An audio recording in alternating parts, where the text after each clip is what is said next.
KOCA, Ocala, Gainesville, The Villages, 1370 AM, 96.3 FM, The Source.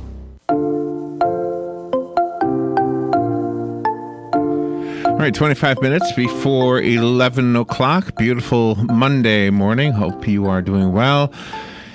It's time to talk about money, Robin. Did you ever hear that success leaves clues? Have you ever heard that expression before? Yes, I have. Meaning that people who are successful have left clues about how they were able to be successful, whatever that might be. It might be in the form of money. It might be in the form of losing weight. It might be in the form of throwing a wonderful Easter party like you did yesterday. So somebody would have to ask you, Robin, how'd you do that? That was fun. We have on the phone, I think Andres Pira is a billionaire. I think. Yes, that's what we're told. He has a book called Homeless to Billionaire. Andres is a philanthropist. He lives by the Buddhist virtue of giving, sponsors and supports many charities and causes, including, how do you say this one? Yeah, I would guess Fouquet. Fouquet has been good to us, improves the economics and life chances of young people in local community after the 2004 tsunami. Oh, wasn't that a horrible thing, too? It was horrible. Oh, was that really 15 years ago already? Yeah, too. And he's the founder of Fouquet. I'm sure I'm saying that wrong. Condos and Homes. Yeah, but it's good for the FCC. His book is called Homeless to Billionaire, The 18 Principles of Wealth Attraction and Creating Unlimited Opportunity. The description of the book is like a who's who of some of our guests. Jack Canfield, Brian Tracy, Bob Proctor. And it's also like a who's who of The Secret. Remember The Secret? Yes. Remember we had a lot of those people on our show. Yeah. Oh, that was a while ago. Andres Pira. Good morning, Andres. How are you? Yeah, good morning, guys. I'm great. Thank you for having me. Where are you? Where are you calling from? I am calling from New York. All right. You're in New York, and you're a billionaire? Yes, correct. So do you live in one of those new, tall buildings? No, I'm here for some work, but I live in Thailand, in Phuket. Oh, you live in Thailand? And that's how you pronounce it? Phuket? Phuket. Yes, Phuket. It's the biggest province and the biggest island of Thailand. And all Americans have fun with that name, don't they? I heard it a few times, yes. Okay, so tell me, you were homeless for a while? Yes, that's correct. Okay, where were you homeless? In Thailand? Yeah, in Thailand, in Phuket. Oh, my God. Where I reside today. What was your life like back in those days? Lonely. Where did you sleep? On the beaches of Thailand. At least it was hot. Oh, my Oh, gosh. my. And when did you become homeless? I mean, were you a child? No, when I was 20 years old. What happened? I lived a party life with parties, and every little money I could make, I spent it on nightlife until I got evicted for not paying the rent for 4 months. Okay. Oh, my gosh. Okay, so you were on your own, not paying the rent, and they kicked you out, and you had no place else to go? Correct. Because everyone I knew, I was owing them money, and I was in big debt with everyone, so I couldn't ask for anything more. So I went down to the beach to see what I do with my life, and it ended up with many other nights. So I want to find out what you did, but I don't want to just go to the physical. I'm interested in, I guess, the spiritual part of this, because you must have had some kind of a mind or spirit change or adjustment of some sort. Am I right? Absolutely, yes. So tell me about that. How did that happen? Did you meet somebody or read something? I read a book which opened my eyes, and I started to do the exercises on how to calm your mind and how to visualize and how to control your emotions and change your life. All right, that's a mouthful, because there's a lot of good things in there. What was the name of the book? That was the first book was The Secret, and that was the one who opened up the eyes for me to many other books. But that was the first one I started to actually understand how powerful we are. Mm-hmm. Was there someone who gave you the book, The Secret? Correct. There was one last friend I could call back in Sweden and tell him that I failed in life, and I asked him for money, but he said, I won't give you any. I will give you a book instead that might cheer you up. And at that moment, I was even more angry. So where were you sitting on the beach reading the book, or sitting in a coffee house? Where were you? No, I was sitting under my coconut tree with my bags and my towels, and I was reading the PDF that I managed to print out for maybe $50 or something. Yeah. Okay. So you have The Secret. You're reading it, and you're seeing the words that say, if you visualize it, you can make it happen. Yeah, correct. And that's why I didn't believe it in at all. And I started to do it to disprove it because I didn't believe in any of these things. So how did you visualize it? Did you draw a picture? Did you just close your No, eyes no. and imagine it? I remember it as yesterday. And the first visualization, that was instead of starting with $1 million or a new car or a new job or the perfect relationship, I started with very, very small things. And the first time I started to visualize something intense was a cup of coffee, because I didn't have that for many, many weeks. And I wanted just a cup of coffee, and I could see it, I could smell it, I can feel it. And after 2 days, an old guy who rents out jet skis and parasailing motorsports at the beach, he came up to me and said, "Well, Andres, I seen you sleeping on your beach. What's your name? I would like to buy you a cup of coffee." So that was the first revelation that happened. Oh, I love that. Yeah. Okay, so when you got the cup of coffee, you must have said, "Oh my gosh, it worked," right? No, then I thought it was just a big coincidence. Okay, yeah, that makes sense. And then what? Yeah. And then what happened? Then I started, well, I'll try it again and just see that there was a coincidence. I started to visualize a lunch, a steak with French fries and salad, and I could see it, feel it. I even remember the colors of the restaurant and everything I had in my mind. And 2 days later, I bumped into an old colleague of mine that I haven't seen for many months because I wasn't left on that job. Right. He said, "Well, is that you, Andres? That was a long time ago. Let me buy you a lunch." And that was the second time I started to realize that I might be into something. And since that day, I've been learning it day by day, doing it day by day, and teaching other people how to do it as well. You had said that when you called up your friend in Sweden that gave you the book, The Secret, that you were angry because he wouldn't give you any money. How long did it take you to get unangry at everybody else for not helping with money and realize that you're only angry at yourself? That's a great question, and you're right. I was angry with everyone. I was blaming the world. I was blaming everyone around me, and it was everyone else's fault, but not mine. But it was when I understood that we're in a point of life, everyone of us, because of the things we thought and our actions that we have taken in our life. And if we can start control that, we can actually change any outcome. So at one point you must have visualized and therefore wanted some kind of income. I'm sure you weren't just dreaming of French fries and steaks and cups of coffee. Yeah. So did you visualize a job, or what did you visualize? Yeah. Tell me that. My third visualization was to get a paid job so I can move into a room again and start a normal life and get a shower. And I started to visualize having a job. I started to visualize myself in an office environment, talking with colleagues, getting a paycheck, getting a room. So all this I created in my mind as a vivid picture, as the life I wanted to have. And okay. The thing I did afterwards, I took massive action. I started to ask every restaurant, every bar, every hotel, every office for jobs, even if I didn't look very good. But I still did it. And after several days of being rejected, I got a job in a real estate agency as giving out brochures outside their office and trying to get people inside the door. What was your job? So, giving out brochures for a real estate agency. Oh, okay. Okay, so you had a outside their job. office. So you're standing on a street, on a sidewalk. Correct. Wow.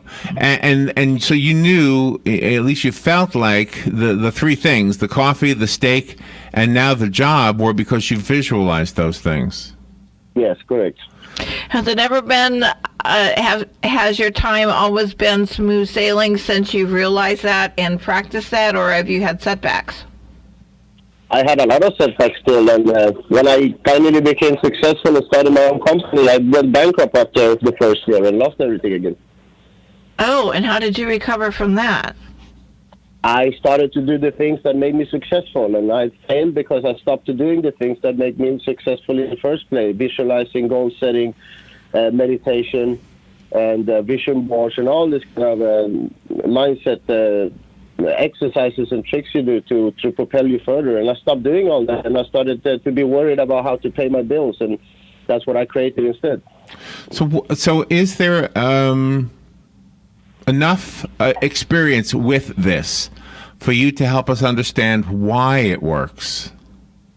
Because our mind is everything. We're super powerful beings, and our mind can create. We can bend reality and create material with the images we have and the emotions we have. And I don't believe it anymore or wish it works. I just know it works because I use it every day, and right. I can see amazing results in other people, especially my employees. When I'm when I go through this, and they start to get same results as I did. Is there a higher power at work? Is there a God? God can be defined in many different things, and I wouldn't say I'm a religious person. I believe in all religions, but I believe that we all answer to the same force. Yeah. But I guess my question, though, is do you believe that the reason that visualizing things works is because somehow you're communicating to a higher authority, I guess, that this is what you want, and that higher authority helps you get that? Is that part of it? I very much believe that our subconscious mind, yes, can connect with the universe. So I call it the universe, some call it God, but I know that there is a higher self that gives you whatever you put your mind to. Even if you put your mind into misery and you're sad and worried, that's what you get back as well. So. Okay, yes. I was going to ask you about the negative. I mean, do we sometimes sabotage our own selves with negative visualizing? Absolutely. It happens all the time. Almost everyone in this world has these problems, but whatever negative thought we get in our mind, we create a negative event in our real life. It seemed that you were the only one that truly believed in yourself. How important is it for parents to realize that they do have to support their children and actually listen to what their children have to say so they can become successful? Absolutely. Well, I mean, everyone has a free will, and everyone should be able to do what they want to do. We all have parents who want us to be a certain person or a certain character or have that certain job, but if we're not happy about it, we're not passionate about it, we can't be successful either. Let me ask you this. Let's say there's a couple, a man and a woman, they're married, right? And they had a good past, but now they're not getting along so well. Let's make him the bad guy. So let's say he's become a drunk and he's become undependable and just lazy. And she visualizes that he's going to get better. Does the visualizing work if you're basically doing it for somebody else? No, because you need that person's mind to alter his own reality. Because if he still lives in a state of poverty and sadness, it doesn't matter if the other person to start to visualize him being another person as well. I mean, the other person's mind, it's not controlling that way, but they need to take action by themselves. Everyone is responsible for their own deeds. That's a great answer. I think you're right. But I wonder sometimes if I pick up your book, it's because I already believe that it might work. But if you were on that beach in Thailand and you just didn't want to believe anything, you could have picked up The Secret and it wouldn't have done anything for you. Yeah, exactly. But I didn't believe it either. But I wanted to disprove it wrong. You just tried. Sometimes people don't, are afraid to move forward in their life because they're afraid that they're going to fail. So they might as well just do something menial, and that way they feel that they can be happy. How do you get them to get rid of their fear? Fear is what stops everyone to get anything in life, because we're always afraid of failure. We're afraid of what other people will think about us. We're always afraid of, some people are even afraid of success. So it always stops us to get anything in life. And we need to start with small stepping stones, small baby steps, and get the small things in life first. Put them as a goal, because it's very hard from go to zero to hero in just a few days' notice. You need to convince your mind and also limit your limiting beliefs and your fears, because that's the only thing that holds us back every single time. And it depends what you're afraid of also. But if we do the things that we're afraid of, we're not afraid of them anymore after it's done. When you were when we were reading your list of you yourself and your companies, I smiled when I see that you've invested in some coffee shops. Yes, correct. I have my own brand in Thailand as well. Yeah. I think that's wonderful. So are you a billionaire in Swedish money or in U.S. money? Well, you can put any currency you want on it. So, well, the reason I'm asking is because it says here that you're a Swedish billionaire. What does that mean? Well, I am from Sweden, but I live in Thailand. Oh, I got you. Okay. I thought maybe it's because I looked it up. A krona is worth 11 cents of a dollar. So if I had a billion kronas, I don't have $1 billion. No, exactly. No, it means that I'm from Sweden. I'm a Swedish woman living in Thailand. So Oh, wow. when you guys read the book, you will see the whole story. How it. I'm looking forward to it. How do you manage to inspire trust and success in the young people that you help? Well, if I can do it, anyone can. And if they follow the same principles that I've been studying and learned and teaching out, they will get the same results as well. But like I said, start with small things you want in life. And when you get them, you will see how powerful you are. And you can go for the bigger things. But always start small first. But see, this is what I mean. The reason I was asking about needing to believe in it is because there's a couple of guys that I see all the time that are homeless that really could use a little bit of help, and I wish they would respond the way you did, to at least have, you know, the willingness to at least read what it is, and I could give them a copy of your book, and maybe it would do for them the same thing that the Secret did for you. Absolutely, but it's also, if you had read a book, there is many people who read it and then they get inspired and think they're not going to change. It doesn't work out there. We need to train our mind for many years to get it stronger and healthier and be able to believe all these things more and more. So yeah, of course, you need to take massive action. There's many exercises to do every single day that will strengthen this. So you mentioned earlier that you didn't really commit to believing in God, but yet you're a philanthropist. Do you believe in karma? Do you believe that giving or taking away, either way, is going to be, are you going to have some kind of a karma effect for the good or for the bad, depending on how you are? Of course, but I believe that karma comes while you're alive, not when you pass away. So whatever you give out now is I do too. Back, so. I absolutely do. Yeah, but do you give for the sake of getting, or do you give just because out of gratitude? Never ever give out and expect something back. Yeah. When you give something, just do it, and you know that the universe will respond to you whenever the best suitable time it comes back. But you never need to worry about it or how it's going to come back or who's going to give you something back, because that creates negative thinking. So you just let it go, and in some kind of way it will come back. Yeah. Andres, the partier that you were when you were a young man, if that guy could have had what you have now, would you still be partying? No, well, absolutely not. That it changed my life when I went away from that. Yeah, so interesting. Do you think joy and happiness are the same thing? Say again? Do you think that the feeling of joy and the feeling of happiness is the same thing? It's all the same emotion. We're all made of energy. We have energies of plus and energies of minus. So joy, happiness, abundance is all the same kind of frequency that you give out as a human being. The book is this is interesting. The book is called Homeless to Billionaire: The 18 Principles of Wealth Attraction and Creating Unlimited Opportunity. It's written by our guest Andres Pira. I found it on Amazon. Do you have a website you want to direct us to? Yeah, of course.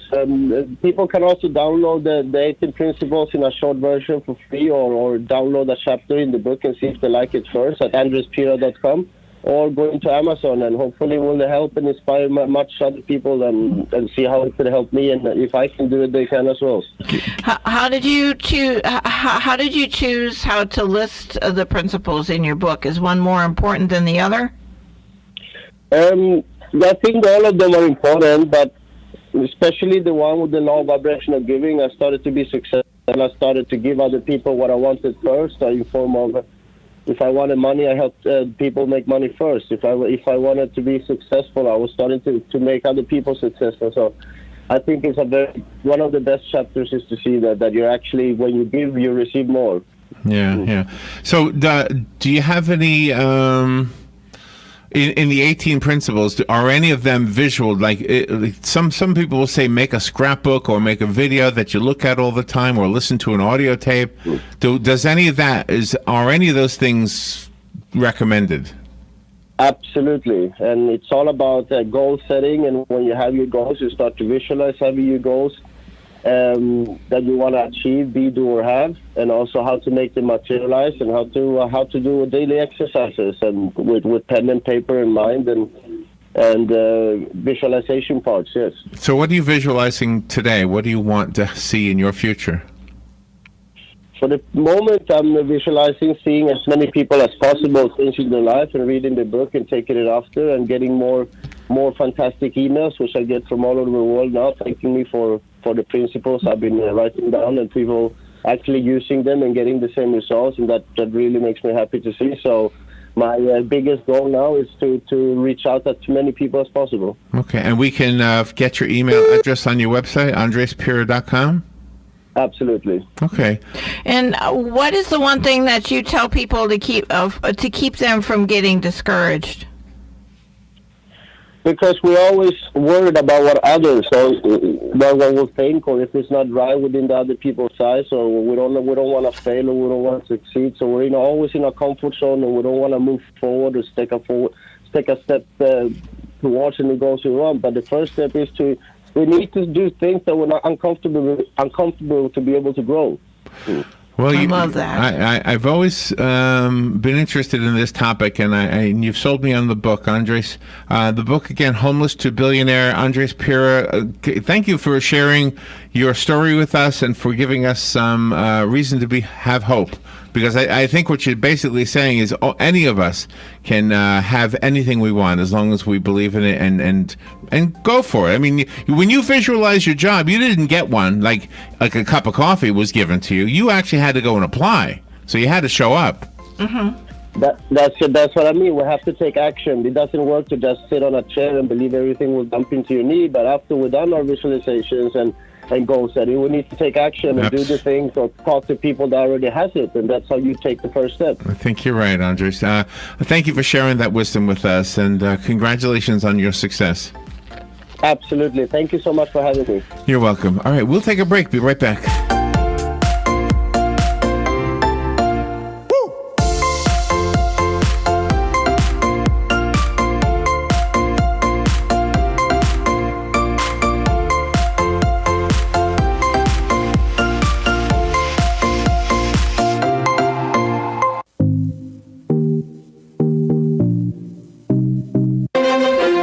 There are more great deals than you can imagine this week at Bob Wine's Camellia Gardens in Ocala as they continue their Super Spring Discount Days. Try some of these super specials. Frostproof or Daisy gardenias, always a favorite, regularly $24.99. Bob has them as low as $9.99. Looking for butterfly or hummingbird plants? Bob Wines has them, and they're just $8.99. Another of Ocala's favorites, Confederate Jasmine. Yes, it's priced super low at $5.99 and lots more. Geraniums, down to 99 cents each, and a bunch of Gerber daisies priced to sell at just $2.99. And of course, roses, your favorite knockouts or drift roses. Bob has a special selection marked down to $9.99. Spring veggies, still just $3.49.